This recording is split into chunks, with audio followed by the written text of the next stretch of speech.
Before we get started with the show, here's a quick word from our sponsor, Global Training Center. As trade compliance professionals, you want to make sure that your procedures and documentation are completed as correctly as possible to avoid any delays and possible fines. We provide a range of trade compliance courses that will fit your needs. From in-person or web training to recorded on-demand courses, we can train one or even thousands on your team through your learning platform or on our portal. We can even customize a private session for your team. Go to globaltrainingcenter.com to find out more. Hey, folks, we're in for another show of Simply Trade Podcast. Today, we're going to get to talk about TPM 25. That's the Trans-Pacific Maritime Conference. Steve, welcome to the show.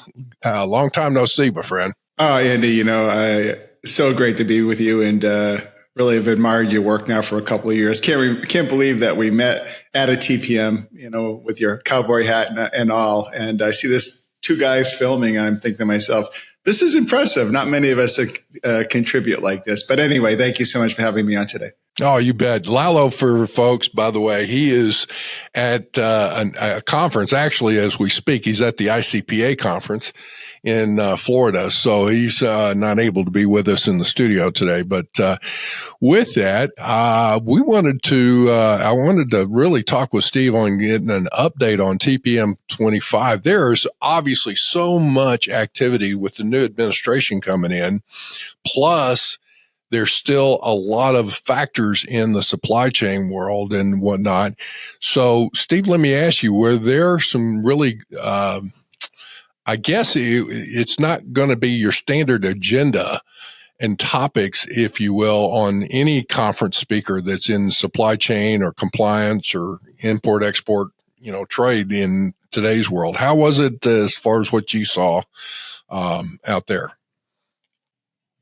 Andy, I think it was interesting, right? I was thinking about kind of how to answer your question. And, I think this was my 10th TPM. I've been to 10 out of the 25. I've been around a long time. And obviously that afforded me a lot of chances to go based on the seasonality.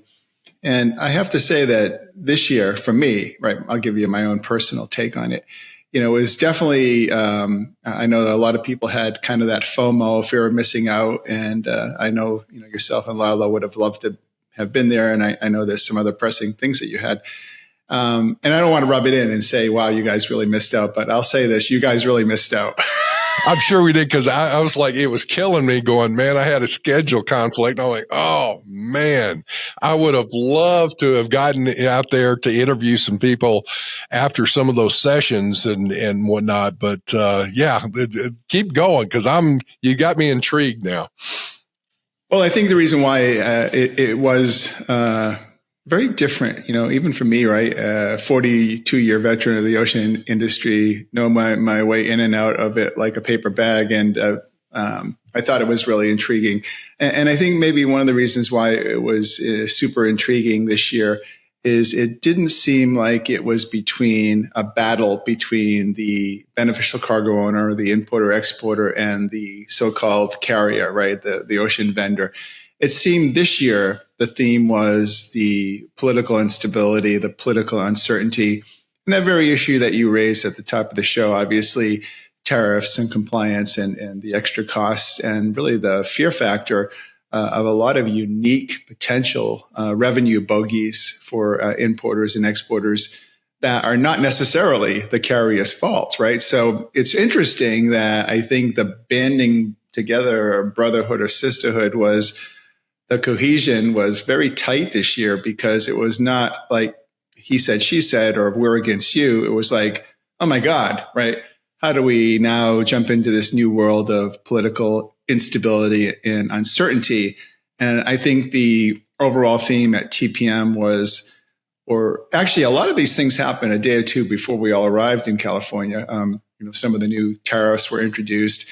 So there was a lot of on the ground, firefighting, and TPM couldn't have planned it better. The good folks from S&P Global Market Intelligence, had John Bolton, right, the President Trump's ex national security advisor, and so his topic, on the uncertainty was very apropos as well. So I think it was really unique because everyone has their own takeaway in terms of how they're going to go forward. And quite frankly, it was puzzling, right, to a lot of organizations in terms of what's the next step that they take. So I think the instability and the uncertainty and the volatility made this for a very unique meeting. The issue there I keep coming back to is don't react, respond. And then some of that, you have to respond to an issue where it's almost like you're in a foxhole, if you will, in the old traditional, battles, is keep your head down and let the firefight kind of calm down before you stick your head back up. I would say that with the contracts. Yeah, well, I mean, it is. And it's,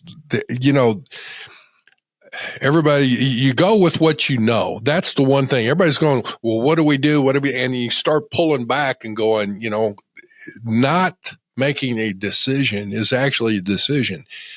So to that point, I guess I look at it, Steve, is that obviously there are huge dollars in contracts committed to at the TPM conference. I was really amazed on how big. Last year was, I've only been once, so last year was my first time there. And it just amazed me on how many, I guess, sales deals are signed, if you will, at TPM, or definitely doors opened at TPM. So there's a lot of folks going. That said, in the midst of this chaos, I would think you could only go with what you know at the time, make your best choice. And then if something changes, you'll have to have additional information and make a new decision. Don't look at it as, well, I've screwed up. No, it's like you got to make a new decision. But what do you think as far as all the things that are coming at everybody here? Yeah, it's remarkable. This morning for the last 4 or 5 hours, I'm doing some follow-up from TPM on some of the folks I met, right? And the thing is you don't know what you don't know. And in America, just in North America alone, right, there are just so many global import and export companies. And, I've been in the industry 42 years. And some of the names that popped up at TPM, a lot of first-timers came, which was really another theme that we should talk about, Andy. A lot of times you get a lot of repeat business, a lot of repeat clients. This year I saw, really for the first year, a whole plethora of new, young, vibrant, logistics professionals attending, or the company sending them for the first time. And a lot of last minute registrations, right, which I think might have been in keeping with what the geopolitical uncertainty was. But we'll get back to that. I think the issue is, and again, this is always the craziest thing about, the tariffs. And if you just focus on like China as an example, right, it's who pays the tariffs, right? Well, the importer is paying the tariffs, right? And then, I think the way that these folks try to reverse engineer what's going on with China is that, well, this will put more pressure on China to cut their costs, to the importer of record, right? And then who passes the costs on? I think that it's a never-ending battle. Each individual client, each importer, each exporter, they have to deal with this drama, organically, right, internally. And I think that's the thing about it. Not one size fits all. And I was just reading the great Jason Miller from University of Michigan State University professor, talking about, I think, something that, subject's probably near and dear to you guys. It was aluminum imports from Canada, right? And I think as the U.S. probably imports, I want to say, I can't remember now, but it was 85% of our imports of this particular aluminum grade material are from Canada. And it just ended up costing, 50% more, right? And that obviously those costs have to be passed on. So I think that the whole idea here of what we've seen at TPM, as I said, was finding a new way to navigate cost control, right? And so anytime I hear that, right? And again, this is not a commercial for Ocean Audit, but I always think that, in an area of uncertainty and volatility, whenever ocean freight rates go up, whenever tariffs go up, what's the first thing that CFOs and other thought leaders in importers and exporters think about? Well, we've got to cut our costs, and obviously getting refunds, finding a way around the tariffs, getting refunds on overbilled ocean freight, duties, domestic freight. it's at everyone's tongue, right? And that 6 months ago, that might not have been the cadence. They might have been looking at, as an example, a Democratic victory, which might not have necessarily caused the ripple waves that we're seeing now. I just find it really interesting that this TPM was really a mandate. The after effect was really a mandate of the election, right? And I think that, as I said before, it was very agnostic in terms of like who is putting the carrier rates are too high, over, the Red Sea crisis. All of a sudden, right, Red Sea went away. And I'm talking to another expert that you might have met, Lars Jensen in Copenhagen, Lars is renowned as one of the top actually, he's probably the top voice in container shipping. And, he said that the Red Sea is still an issue. But I'll tell you this, right? So when Lars and I had our talk last year, 2024 at TPM, he gave the Red Sea on a scale of 1 to 100, a 80 or 85 rating in terms of its crisis point, boiling point for what it would mean for all of 2024. And, he was spot on. I asked him the same question this year about the duties, the instability, and another issue we can maybe talk about, potential tariffs and fees on Chinese-made vessels, which is a new phenomena. And a whole new element. And Lars gave it a 95. So when it gets on the 95 factor on Lars, I think you can just, throw the baby out with the bathwater and think about the fact that the political, if you could have a theme, you could not have a better theme about the political uncertainty, the political instability. If you missed TPM and you just started a conversation with that, you'd fit right in. Well, it's one of those where it's forcing people to think in their supply chain in areas that they traditionally have not ever considered. There's still, business to be had with China.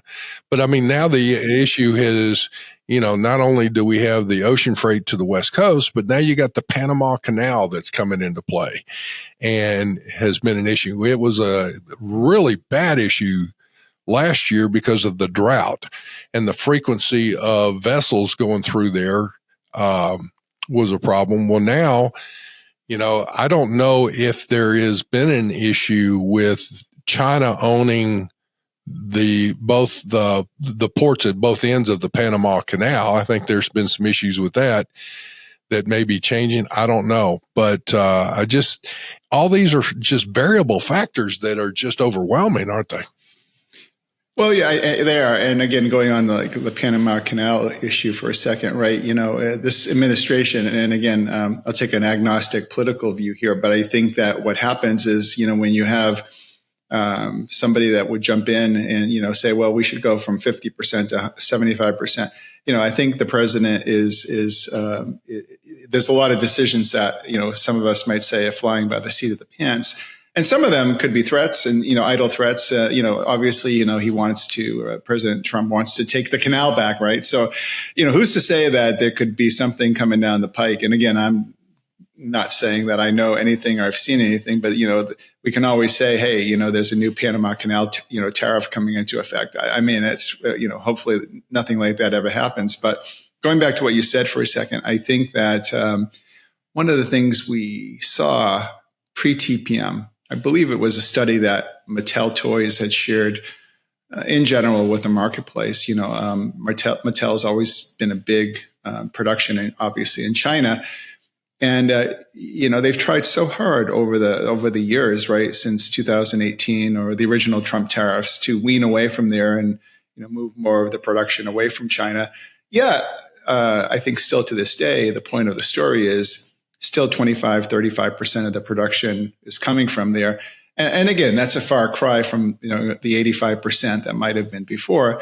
But as you said, it's hard to get away from there, and it touches a lot of unique and kind of classic industries, like obviously toys and furniture and footwear and lighting fixtures and the whole nine yards. Right? We're still a nation of consumers like that.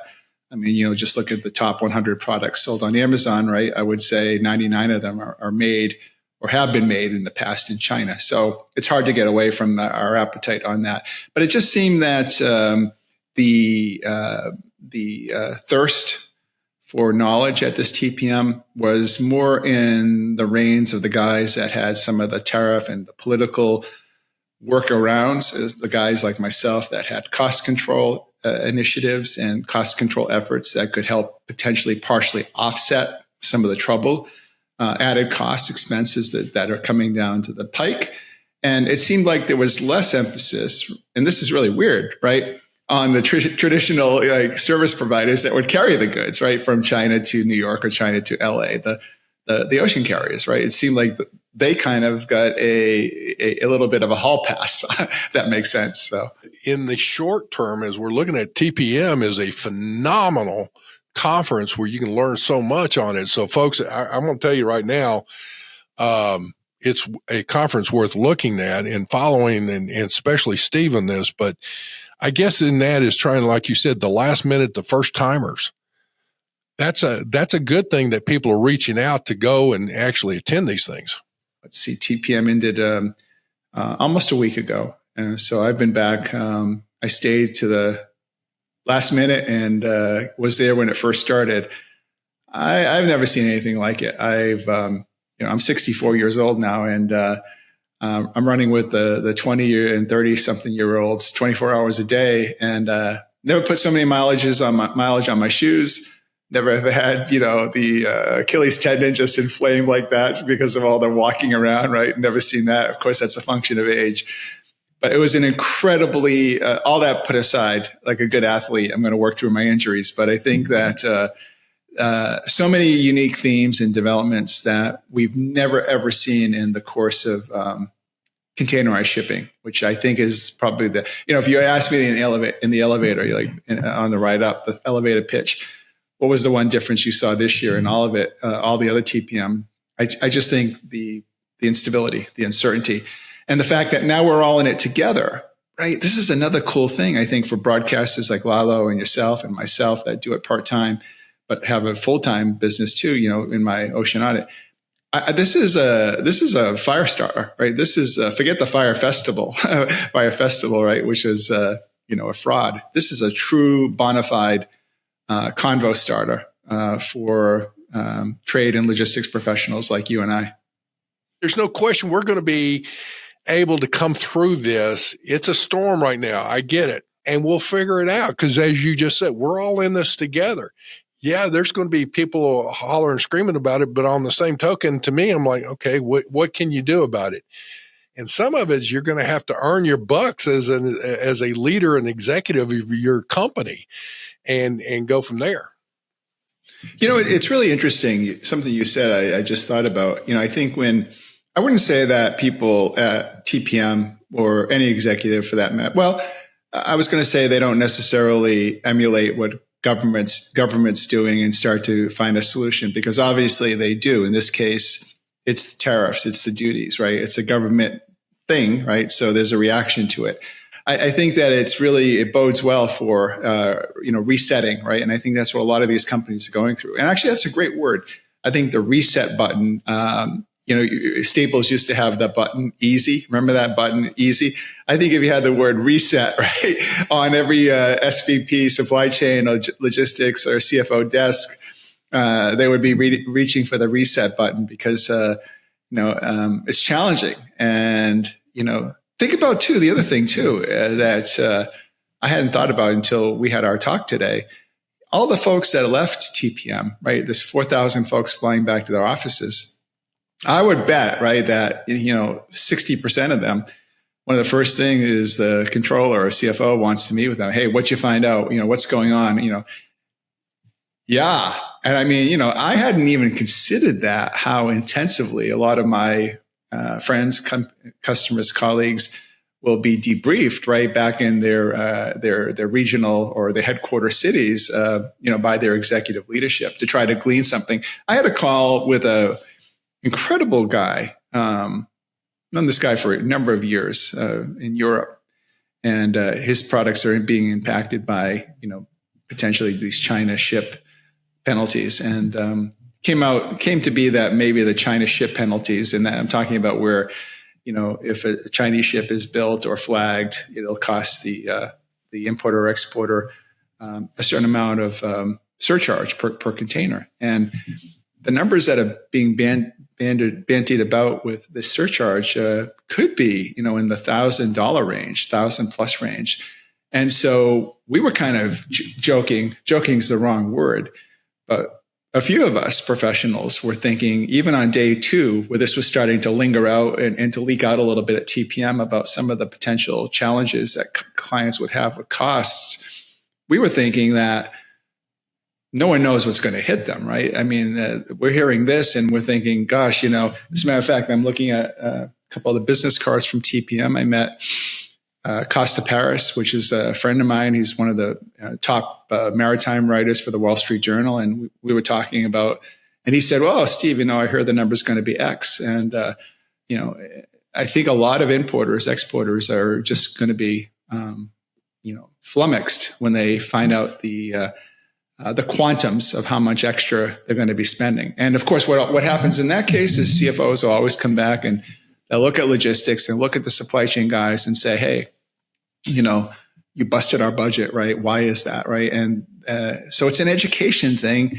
And that's why for professionals like you, Andy, myself, I think we have to really be on our game here, because a lot of blame game going around that could be going around soon. And the thing is like, it's like musical chairs, right? You don't want to be the last one standing when a powerful CFO comes and says, hey, how come we're 40% over budget?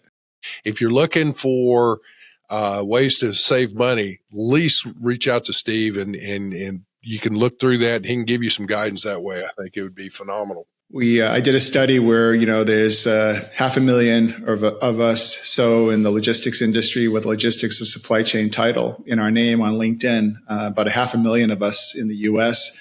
And out of that 500,000, I said it once, I said it again, probably less than 100 or 200 of us at any one given point are continuously updating each other, putting good content in video. Andy and Lalo, 2 of them. I'm another one, and I don't even do that full time. As Andy said, I run ocean audit, and I get ocean refunds for 23 of the Fortune 100. So if you're an importer or exporter with a couple 100+ containers a year, I typically can return 6 figures of refunds to you from overbilling on ocean freight. So I appreciate, Andy, you're allowing me to come on and talk a little bit about TPM and ocean audit, and always great to see you, even without the hat today. I know. I have gone hatless for today. It's like I feel kind of half naked without it. I got to tell you. I know. It's your trademark. You're the real McCoy, and I say that lovingly. Always love talking to you, Andy, and thanks for having me today. Well, folks, I will say that it has been such an honor to get to talk with Steve. And with that, again, subscribe to us, look up Steve, look up Global Training Center if you're needing some help with some things there. And with that, we're going to bid you a great day and hope you have a wonderful week. Take care.